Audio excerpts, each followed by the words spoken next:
ताजा समस्त मिथिलावासी गोर लागे छी। भगवती गीत गाबऽ जा रहल छी। जय मिथिला, जय मैथिली, जय माँ जानकी। करब नित पूजा चढ़ब हम कंगना, हे दुर्गा मैया कनी चलू मोर अंगना, हे दुर्गा मैया कनी चलू मोर अंगना।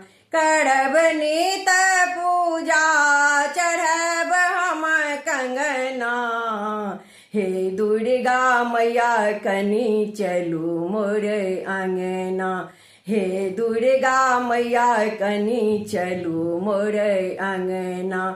फूल लोढ़ी लोढ़ी हम माला बनाएब, फूल लोढ़ी लोढ़ी हम माला बनाएब, नीप के पीढ़ी हम माला पहिराएब, नीप के पीढ़ी हम माला पहिराएब।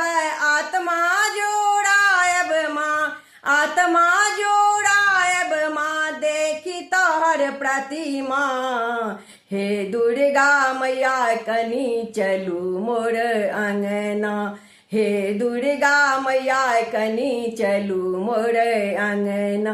करब नित पूजा चढ़ब हम कंगना, हे दुर्गा मैया कनी चलू मोर अंगना। आरती उतारब हम नित साँझ भोर, आरती उतारब हम नित साँझ भोर, चरण दबायब माँ सब दिन तोर, चरण दबायब माँ सब दिन तोर।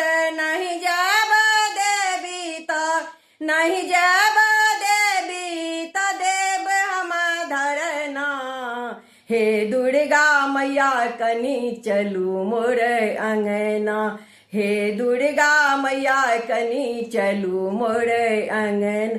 करब नित पूजा चढ़ब हम कंगना, हे दुर्गा मैया कनी चलू मोर अंगना, हे दुर्गा मैया कनी चलू मोर अंगना।